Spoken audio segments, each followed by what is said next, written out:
رمضان transmission میں پہلی بار اس کلام کو پڑھا گیا اور اسی ٹرانسمیشن کا حصہ علامہ شاہین نقوی صاحب بھی تھے. تو میں تو اپنی یاد تازہ کر رہا ہوں کہ قبلہ بھی اپنی یاد تازہ کریں گے، کیونکہ یہاں رہ کر ذکر محمد وآل محمد کرنا بھی بڑا کام ہے، جیسے کہ شبہ انکل یہاں پر کرتے ہیں کہ انٹرفیت کے لیے بہت کام انہوں نے کیا. اسی طرح ہم بھی تھوڑی بہت کوشش کر لیتے ہیں. علامہ صاحب نے بڑی کوشش کی کہ تمام مسالک کے لوگ مل کر بیٹھے ایک جگہ، کیونکہ دیکھیں جو کام پیار سے ہو سکتا ہے نا وہ وار سے نہیں ہو سکتا. تو یہی رسول خدا صلی اللہ علیہ وسلم کا کردار ہے. تو اس یاد کو تازہ کرتے ہوئے کہ اور یہ ذہن میں رکھتے ہوئے کہ رسول خدا صلی اللہ علیہ وسلم کی حدیث ہے، اور یہ میں جو کچھ بول رہا ہوں یہ علماء کرام کی موجودگی میں سبق سنانے کی حیثیت سے اور اپنے چھوٹوں کو پیغام دینے کی حیثیت سے پڑھ رہا ہوں کہ رسول خدا صلی اللہ علیہ وسلم ارشاد فرماتے ہیں ہمارا اول بھی محمد، درمیانہ بھی محمد، آخر بھی محمد، ہم سب کے سب محمد. تو گویا جس دور کی میں بات کرنے لگا ہوں وہ میں کلام پیش کر رہا ہوں. اس حدیث کو ایک مصرے کے بعد دوبارہ سے شروع کروں گا کہ میں نے حدیث پڑھی کیوں ہے. پہلے مصرع سنیے. کاش میں دور پیمبر میں اٹھایا جاتا، کاش میں دور پیمبر میں اٹھایا جاتا، بخدا قدموں میں سرکار کے پایا. اب چونکہ اللہ ہر چیز پر قدرت رکھتا ہے، اللہ نے چاہا کہ ہم اس دور میں پیدا نہ ہوں. رسول خدا کی ہم نے زیارت نہیں کی، یعنی اس وقت جب وہ بانفس نفیس بشری صورت میں تشریف فرما تھے، ہم نے اس وقت زیارت نہیں کی. تو گھبرانے کی بات نہیں ہے، ہم اللہ کے لیے اسپیشل قوم ہیں، کیونکہ اگر اس محمد کی زیارت نہیں کی تو آنے والے ان کے آخری چشم و چراغ امام زمانہ کے دور کی تو ہم دعا کر سکتے ہیں. وہ بھی محمد، یہ بھی محمد. کاش میں دور پیمبر میں اٹھایا جاتا، ساتھ سرکار کی غزوات میں شامل ہوتا، اور صرف شامل نہیں ہوتا، ان کی نصرت میں لہو میرا بہایا.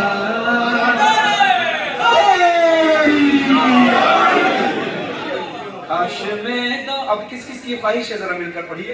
کاش میں دو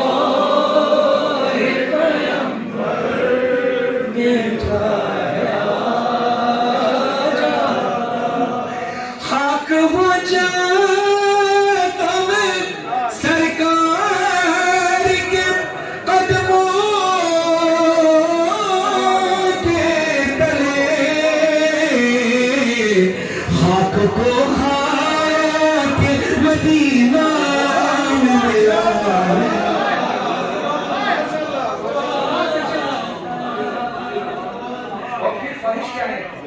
ریت کی زیروں میں اللہ بدلیتا مجھے،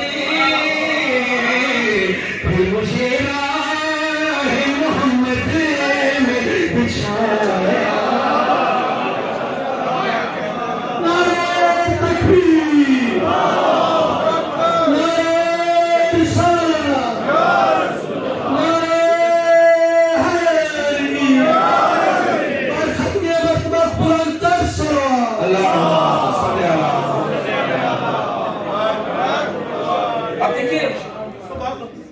ہم جب کسی امام بارگاہ کی تعمیر کرتے ہیں تو ہم کوشش کرتے ہیں کہ جو بہترین کلر ہو وہ کلر کیا جائے، بہترین کمپنی کا کلر ہو، کوشش کی جاتی ہے جو فلور بچھایا جائے وہ بہترین کمپنی کا ہو، کوشش کی جاتی ہے فانوس لگایا جائے وہ اپنی حیثیت کے مطابق بہترین سے بہترین ہو. ایسا ہی ہے جب روضہ رسول صلی اللہ علیہ وسلم کی توسیع کی جا رہی تھی تو بیسیکلی وہاں اتنے سب چیزوں کی ضرورت نہیں تھی، وہاں میرے رسول کا نور ہی کافی تھا. لیکن کیونکہ ہم سے مراد یہ کہ ان کے چاہنے والوں نے چاہا کہ ٹائل بہترین سے بہترین لگے، لائٹس بہترین سے بہترین لگے، زمین بہترین سے بہترین بنے، اپنے طور پہ کوشش کی نا. اب نہ ہمارے پاس اتنے پیسے کہ ہم ٹائل دے سکتے، نہ ہمارے پاس اتنے پیسے کہ ہم اتنا مہنگا فانوس دے سکتے، نہ ہمارے پاس اتنے وسائل. ہاں جو دے سکتے ہیں وہ دل کی خواہش پیش کر رہا ہوں. ان کے روزے کے دروبار سجانے کے لیے روزنوں میں میری آنکھوں کو لگایا.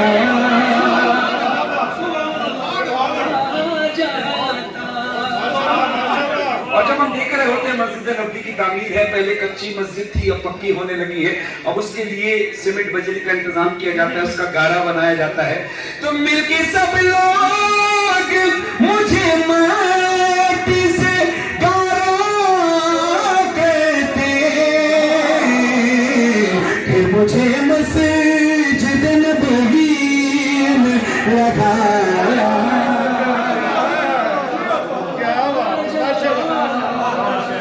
کاش میں دور پیغمبر میں اٹھایا جاتا. اب جب مسجد بن گئی تو مسجد میں ممبر کا ہونا بھی ضروری ہے. اب جب ممبر کا ہونا ضروری ہے تو اس ممبر کی ویلیو کیا ہے؟ ابھی یہ جو جس ممبر پر ہم پڑھتے ہیں، ہمارے علماء کرام بیٹھتے ہیں، یہ اس ممبر کی شبیہ ہے، اس ممبر کی شبیہ ہے. اب اگر آپ سے کوئی کہے کہ یہ بالکل اس ممبر کے جیسا بنایا گیا ہے، یعنی اس کی جو اس کا ڈیزائن ہے بالکل ویسا ہو، تو آپ تو زیادہ اس ممبر کی طرف اٹریکٹ کرتے ہیں. لیکن اگر کچی لکڑی کا ممبر بھی ہو تو نسبت رسول اللہ سے ہو.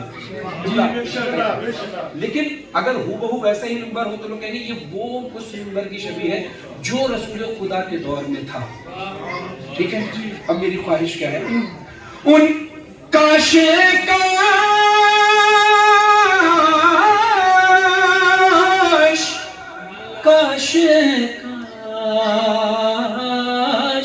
کاش کاش کاش میں ہوتا کوئی ایسی لکڑی جس کو سرکار کے ممبر میں لگایا. نعرہ تکبیر، نعرہ رسالت،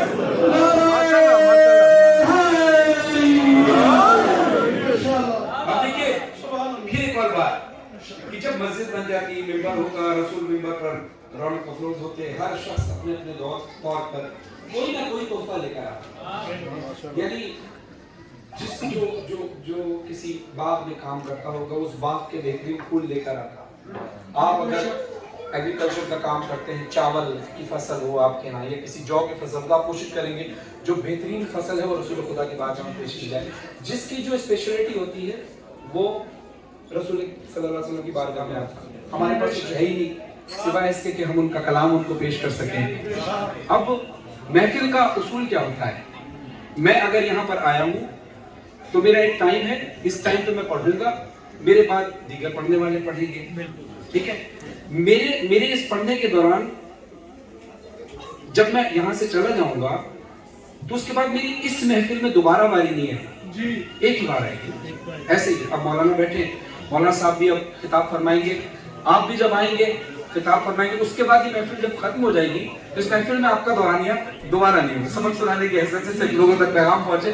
تو یہ طریقہ کار محفل کا ہوتا ہے. اب میرے ذہن میں، نور علی نور صاحب کے ذہن میں یہ بات چل رہی تھی کہ یار رسول خدا کی زیارت ہو جائے. ایک بار چلے گئے پڑھنے والے کی حیثیت سے، تو پھر تو ایک ہی بار پڑھیں گے، پھر رسول اللہ کہیں گے بھائی دوسرے کو بلاؤ. اب ہم چاہ رہے ہیں کہ ہم بار بار جائیں، بار بار جائیں، بار بار جائیں. تو ہم نعت خوان کی حیثیت سے نہیں جا رہے، شاعر کی حیثیت سے نہیں جا رہے. اب شعر سنیے. کاش کاش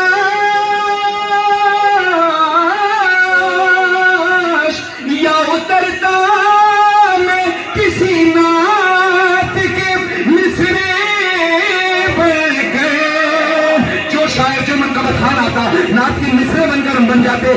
یا اترتا میں کسی نعت کے مصرے بن کر، روبرو کے میں ان کو ہی سنایا.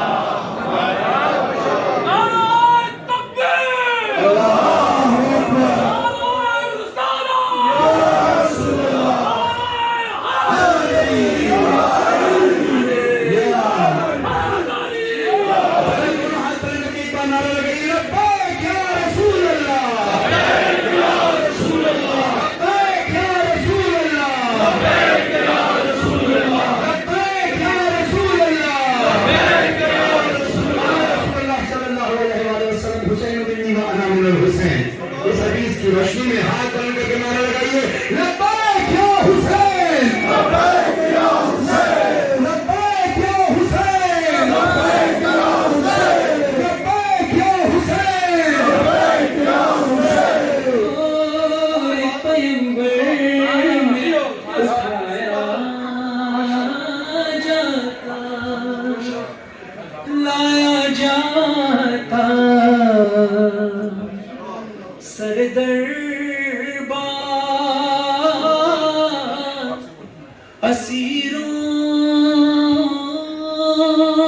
اسیروں کی طرح، لایا جاتا سر دربار اسیروں کی طرح. حکم پر کہ میں ان کو، حکم پر کہ میں آزاد کرایا.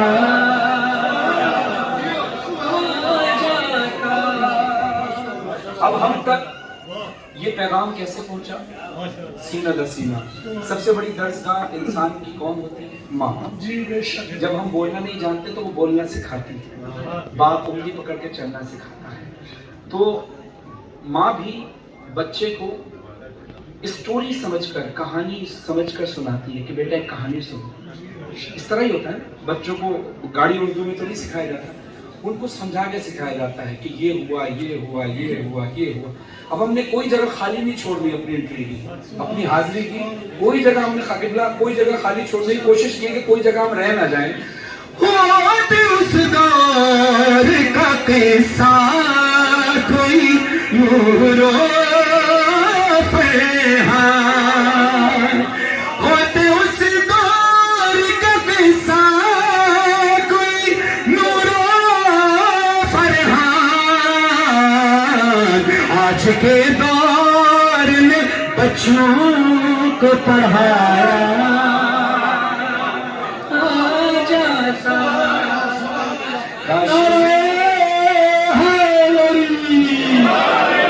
محمد بلندر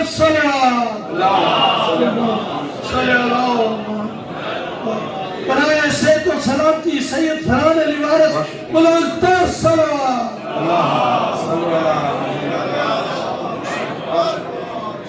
اب ہمارے شاہ رخ بھائی ماشاءاللہ اب تو آپ کے یو کے ہو گئے، پہلے پاکستان میں رہا کرتے تھے، ہیں پاکستانی. لیکن شاہ رخ بھائی میں اکثر آپ سے کہتا تھا ایئرپورٹ پہ جب بھی کوئی بھی مولا کا ذاکر، کوئی بھی مومن ہو، چاہے وہ پڑھنے والا ہو یا کوئی مومن ہو، تو شاہ رخ بھائی کی ڈیوٹی ایسی جگہ ہوتی تھی کہ جہاں پر یہ ہمیں بٹھا دیتے تھے کہ بورڈنگ ہم نے نہیں کرانی، بورڈنگ بھی ہم کرائیں گے، ساری چیزیں ہم کرائیں گے، اور دروازے پر چھوڑ کر آتے تھے.